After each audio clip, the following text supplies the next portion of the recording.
Selamat datang kembali di kajian mendalam kita. Hari ini, kita punya materi yang seru banget nih dari bab 16 buku Mastering Game Theory. Kita mau coba bongkar ya konsep tawar-menawar kooperatif atau kalau istilah kerennya cooperative bargaining. Anda pernah kepikiran nggak sih gimana caranya ya dua pihak yang punya kepentingan beda, misalnya serikat pekerja sama perusahaan gitu, bisa nemuin satu kesepakatan yang rasanya adil. Padahal kan kemungkinannya banyak banget. Nah, bab ini tuh ngasih pendekatan yang menurut saya elegan, namanya pendekatan aksiomatik. Jadi alih-alih kita pelototin proses tawar-menawarnya satu persatu, kita coba definisiin dulu di awal, aturan mainnya tuh apa? Prinsip keadilan apa sih yang penting buat kita? Nah, prinsip-prinsip ini, namanya aksioma, nantinya secara logis nuntun kita ke solusi. Dan yang bikin keren, ide ini pertama kali diformulakan oleh John Nash. Iya, Nash yang itu. Waktu dia masih, muda banget. Oke, mari kita dalami bareng-bareng. Tepat sekali. Fokus kita kali ini memang memahami gimana caranya kita bisa secara sistematis gitu ya, nentuin hasil tawar-menawar yang optimal atau adil. Terutama dalam situasi di mana kedua pihak itu udah sepakat nih mau kerjasama, cari solusi. Dibanding kalau mereka ya udah gagal aja gitu, nggak dapat apa-apa. Kita bakal lihat gimana properti matematis bisa bantu kita mendefinisikan apa sih adil itu dalam konteks negosiasi. Oke, sip. Mari kita mulai dari dasarnya dulu. Menurut bab 16 ini, apa sih sebetulnya inti dari masalah tawar-menawar kooperatif itu? Komponen utamanya apa aja? Oke, jadi intinya ada dua elemen kunci yang perlu kita pahami. Yang pertama, itu adalah himpunan semua kemungkinan hasil kalau mereka sepakat. Disebutnya himpunan payoff S. Bayangin aja ini kayak menu semua deal yang mungkin terjadi. Setiap deal ngasih kepuasan atau utilitas beda-beda buat tiap pihak. Sumber ini nyebutin sih beberapa asumsi teknis, kayak himpunan A ini mesti compact, convex, komprehensif. Tapi intinya, ya himpunan pilihannya ini rapi lah, nggak aneh-aneh. Tertutup, nggak bolong-bolong gitu. Terus komponen kedua, itu titik kegagalan atau disagreement point. Simbolnya D. Ini tuh hasil yang didapat masing-masing pihak kalau negosiasinya ya gagal total, nggak ada deal. Seringnya sih biar gampang diasumsikan D ini 0,0. Artinya nggak ada untung tambahan buat siapa-siapa kalau gagal. Tapi ya di dunia nyata bisa beda, tergantung konsekuensi gagalnya buat mereka. Oke, jadi kita punya daftar pilihan, kalau deal, S, terus kita tahu akibatnya kalau gagal, D. Nah, pertanyaan gedenya, gimana milih satu deal terbaik dari S itu? Di sini bargaining rules-nya masuk kan? Betul sekali. Aturan tawar-menawar, kita sebut aja F, itu pada dasarnya ya kayak prosedur atau fungsi gitu. Tugasnya, milih satu titik hasil spesifik dari dalam S. Satu pasang keuntungan untung buat pihak satu, untung buat pihak dua, untuk setiap kemungkinan masalah S, D. Nah, bab ini ngenalin beberapa aturan yang terkenal. Masing-masing punya logika adilnya sendiri. Nah, ini nih bagian serunya. Bab 16 kan nyorot beberapa aturan utama ya. Coba kita bahas 3 yang paling penting. Yang nanti kita lihat juga gimana mereka diuji pakai prinsip-prinsip keadilan tadi. Kayak resep beda buat kue keadilan gitu kali ya. Iya, bisa dibilang gitu. 3 aturan yang sering jadi pusat perhatian karena punya dasar aksiomatik yang kuat itu, pertama, aturan Nash, Nash Rule. Ini kayaknya yang paling ikonik ya. Cara kerjanya, dia cari hasil S sama dengan S1, S2 di dalam S yang bikin perkalian keuntungan kedua pemain, diukurnya dari titik gagal D, jadi paling gede. Kalau titik gagalnya D sama dengan 0, ya berarti kita maksimalkan S1 dikali S2. Intuisinya tuh kayak nyari keseimbangan, biar produk bersama mereka maksimal. Oh, menarik. Jadi bukan dijumlahin untungnya, tapi dikalihin ya. Ini kayak nunjukin semacam kompromi gitu nggak sih? Bisa dibilang gitu. Aturan ini kan nggak mau kalau satu pihak dapat gede banget tapi yang lain kecil banget. Soalnya hasil kalinya jadi kecil nanti. Terus yang kedua, ada aturan Kalai-Smordinsky, KS Rule. Nah, ini pendekatannya beda lagi. Dia fokusnya ke aspirasi atau harapan maksimal tiap pemain. Jadi, pertama kita lihat dulu, pihak satu maksimal bisa dapat berapa sih kalau pihak dua diabaikan? Terus sebaliknya, ini namanya titik ideal. Nah, aturan KS ini nyari titik di batas efisien S yang posisinya ada di garis lurus antara titik gagal D dan titik ideal tadi. Intuisinya tuh kayak pembagian untung yang proporsional relatif sama potensi maksimal mereka. Oke. Jadi KS ini ngelihatnya ke cita-cita masing-masing, terus coba dibagi secara proporsional. Paham? Terus yang ketiga, Yang ketiga, aturan egalitarian. Egalitarian rule. Wah, kalau yang ini konsepnya paling langsung, paling lugas. Aturan ini nyari hasil di batas efisien S, di mana kedua pemain dapat untung yang sama persis di atas titik gagal mereka. Kalau D sama dengan 0,0, ya berarti cari titik S sama dengan S1, S2 di batas S yang S1 sama dengan S2. Fokusnya jelas banget. Kesetaraan hasil. Sama rata, sama rasa. Sip, ngerti. Jadi ada 3 filosofi beda ya. Nash, cari produk bersama maksimal. KS, cari proporsionalitas sama potensi maksimal. Terus egalitarian, cari kesetaraan hasil mutlak. Buku ini kan juga nyebut aturan lain kayak diktator atau utilitarian, tapi fokus ketiga ini, karena ada argumen logisnya. Aksiomanya itu ya, yang mau kita bahas sekarang. Nah, ini dia nih bagian yang menurut saya bikin aha. Gimana caranya kita bisa nilai secara objektif, gitu ya? Aturan mana yang lebih baik atau lebih masuk akal? Kan semuanya kayak punya logika sendiri. Disinilah aksioma berperan kan? Prinsip keadilan dasar. Apa aja tuh prinsip kunci yang dibahas bab 16? Betul. Aksioma ini tuh kayak standar minimal lah yang kita harapin dari sebuah cara bagi-bagi yang adil. Mari kita lihat beberapa yang paling penting di bab 16. Pertama, efisiensi, Pareto Optimality, PO.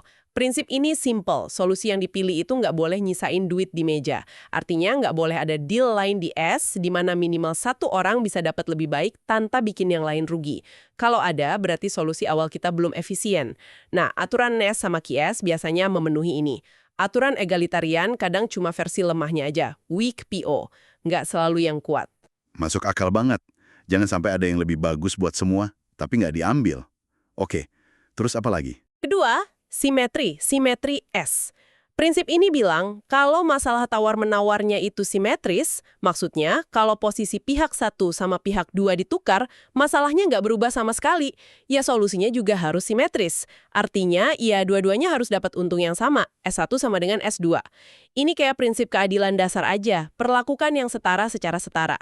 Nah, 3 aturan utama kita, Nash, KS, egalitarian, semuanya lolos uji simetri ini. Oke, fairness dasar. Lanjut. Ketiga, invarian terhadap skala. Scale invariance, SI. Nah, ini agak teknis dikit, tapi penting. Bayangin kita ngukur puasnya pihak 1 pakai rupiah, terus pihak 2 pakai dolar. Prinsip SI ini bilang, solusi tawar-menawar itu nggak boleh berubah cuma gara-gara kita ganti unit ukur salah satu pihak. Misal, rupiahnya dijadiin dolar. Solusinya harus ikut berubah secara proporsional. Aturan Nash sama KS memenuhi ini. Tapi uniknya, aturan egalitarian nggak. Kenapa? Soalnya egalitarian kan selalu nyari S1 sama dengan S2. Kalau skala pihak 2 kita ubah, dia tetap nyari angka yang sama persis, bukan yang udah disesuaiin skalanya. Gitu ya. Jadi egalitarian agar sensitif sama cara kita ngukur untungnya masing-masing. Menarik. Masih ada prinsip penting lain? Independensi terhadap kontraksi himpunan, Contraction Independence, CI, sering juga disebut Independence of Irrelevant Alternatives, EIA. Prinsip ini gampangnya gini, misal kita udah nemu solusi X dari kumpulan pilihan S, terus bayangin kita buang beberapa pilihan lain dari S pilihan yang toh nggak kepilih jadi solusi, sehingga pilihannya jadi lebih sedikit, S aksen. Nah, kalau solusi awal kita, si X itu, masih ada di dalam S aksen, maka solusi buat S aksen ya harus tetap si X. Intinya, pilihan yang nggak relevan karena emang nggak kepilih, mestinya nggak ngaruh ke pilihan akhir. Kedengarannya sih logis ya. Kayak kalau saya lebih milih apel daripada jeruk, terus ada yang nawarin pisang, tapi saya tetap nggak mau pisang. Ya, pilihan saya antara apel sama jeruk mestinya nggak berubah dong. Nah, analogi yang bagus. Kira-kira gitu idenya. Aturan Nash sama egalitarian memenuhi prinsip CI ini. Tapi, nah ini dia, aturan KS nggak memenuhi. Ini salah satu titik beda paling penting antara pendukung Nash, egalitarian, sama KS. Apa benar opsi luar yang nggak diambil itu nggak relevan sama sekali? Wah, ini mulai seru nih perdebatannya. Oke, terakhir. Ada prinsip soal gimana solusi berubah kalau pilihan justru nambah banyak kan? Yang monotonisitas itu. Betul, ini kelompok aksioma monotonisitas. Intinya, gimana seharusnya solusi berubah kalau kuenya jadi lebih gede? himpunan S meluas jadi S aksen. Ada beberapa level, strong monotonicity, SM. Kalau kuenya tambah gede, semua orang harus dapat bagian yang minimal sama atau lebih gede.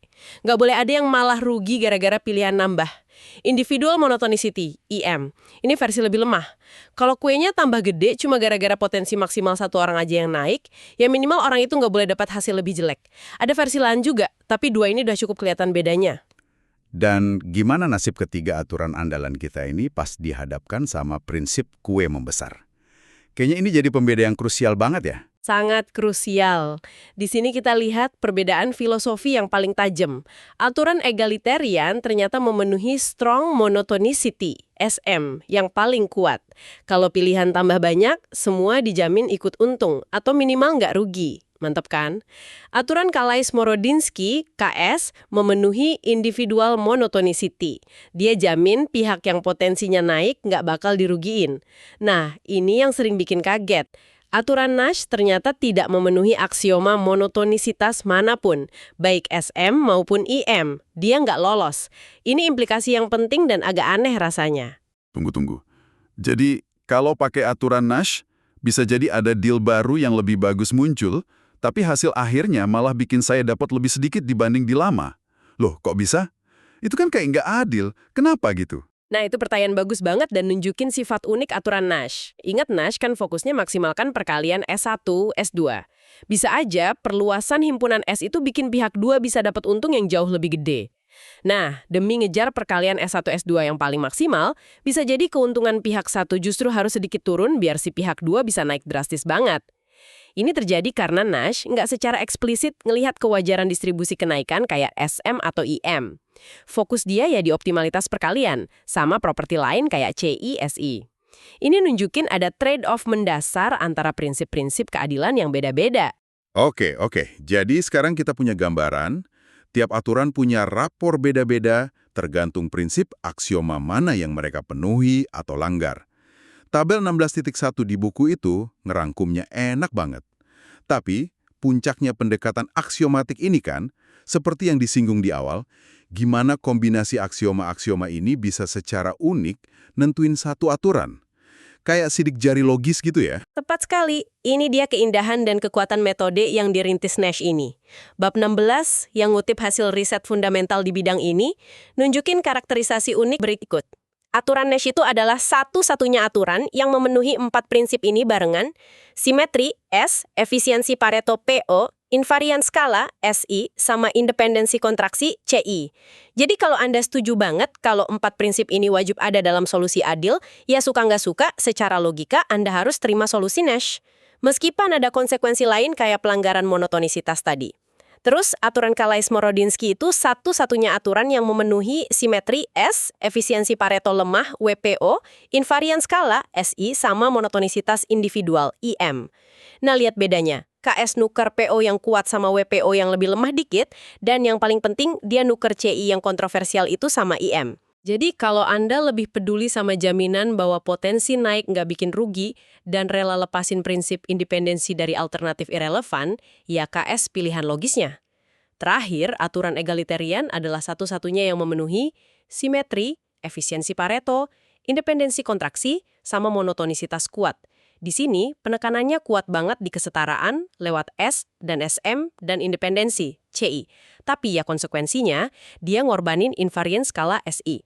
Artinya, solusi egalitarian bisa aja berubah tergantung cara Anda ngukur skala untungnya. Wah, ini benar-benar mencerahkan sih. Jadi, perdebatan soal aturan mana yang paling adil, itu sebenarnya ya perdebatan soal prinsip dasar aksioma mana yang kita anggap paling penting. Kalau kita udah sepakat soal prinsip-prinsipnya, ya aturannya ngikutin secara logis.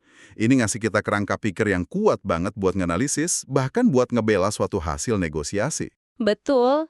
Dan sebelum kita tutup nih, bab 16 juga nyinggung sedikit soal jembatan antara teori kooperatif ini sama dunia nyata negosiasi yang lebih strategis, lewat konsep Nash Program. Maksudnya gimana tuh? Aturan-aturan abstrak berbasis aksioma ini bisa beneran muncul sebagai hasil dari orang yang nawar beneran. Langkah demi langkah, pakai strategi masing-masing gitu. Tepat sekali. Idenya itu mau menunjukin kalau solusi kooperatif yang cantik matematis ini tuh nggak ngawang-ngawang, tapi bisa didukung sama perilaku rasional dalam permainan non-kooperatif yang modelin proses negosiasinya. Sumbernya ngasih contoh klasik, variasi dari model tawar-menawar Rubinstein, yang model tawar-menawar dinamis gantian itu, di mana tiap saat ada kemungkinan kecil negosiasinya gagal total. Nah, ketika risiko gagalnya ini dibikin kecil banget, deketin nol, hasil ekuilibrium dari permainan strategis langkah demi langkah ini ternyata mendekati solusi yang diusulkan aturan Nash. Ini kayak ngasih pembenaran strategis gitu, bahwa aturan Nash bukan cuma konstruksi aksiomatis, tapi bisa jadi cerminan hasil akhir negosiasi rasional di dunia nyata, ya dalam kondisi tertentu. Oke, jadi itulah tur singkat tapi mendalam kita ke bab 16 soal tawar-menawar kooperatif. Kita udah bedah gimana masalahnya diformalkan, pakai himpunan hasil S sama titik gagal D. Kita juga udah kenalan sama 3 filosofi keadilan utama, Nash, Kalaismorodinsky, dan egalitarian. Dan yang paling penting, kita udah lihat gimana prinsip dasar atau aksioma, kayak efisiensi, simetri, invarian skala, independensi sama monotonisitas bisa jadi alat uji buat ngertiin plus minus tiap aturan, bahkan buat nentuin mereka secara unik. Iya, poin kunci yang perlu kita bawa pulang adalah nggak ada satu aturan tawar-menawar yang bisa dibilang sempurna di semua sisi. Masing-masing itu nunjukin penekanan yang beda pada prinsip keadilan. Nash unggul di efisiensi sama independensi, tapi ya ngorbanin jaminan monotonisitas kan? KS nyeimbangin efisiensi sama perhatian ke aspirasi dan monotonisitas individu, tapi ngelanggar independensi. Egalitarian paling kuat di kesepalaan sama jaminan monotonisitas buat semua, tapi ya dia sensitif sama skala ukur, dan kadang kurang efisien. Jadi pilihan di antara mereka itu ya pilihan soal filosofi keadilan mana yang paling pas buat situasi yang dihadapi. Nah, ini nih yang bawa kita ke pemikiran penutup buat Anda renungkan. Kalau ternyata prinsip-prinsip yang kedengarannya sama-sama masuk akal, kayak efisiensi, simetri, jaminan pas kue nambah gede, bisa bawa kita ke rekomendasi hasil akhir yang beda, bahkan kadang bertentangan. Terus gimana kita mutusinnya dalam negosiasi beneran? Prinsip keadilan mana yang harus kita prioritasin? Apakah konteksnya? Siapa yang nawar? Apa taruhannya? Norma yang berlaku gimana? Yang seharusnya nentuin bobot tiap aksioma. Wah, ini pertanyaan yang bawa kita dari teori permainan ke dunia praktek dan etika negosiasi yang kompleks banget ya. Sesuatu buat Anda pikirkan lebih lanjut. Sampai jumpa di pembahasan mendalam berikutnya.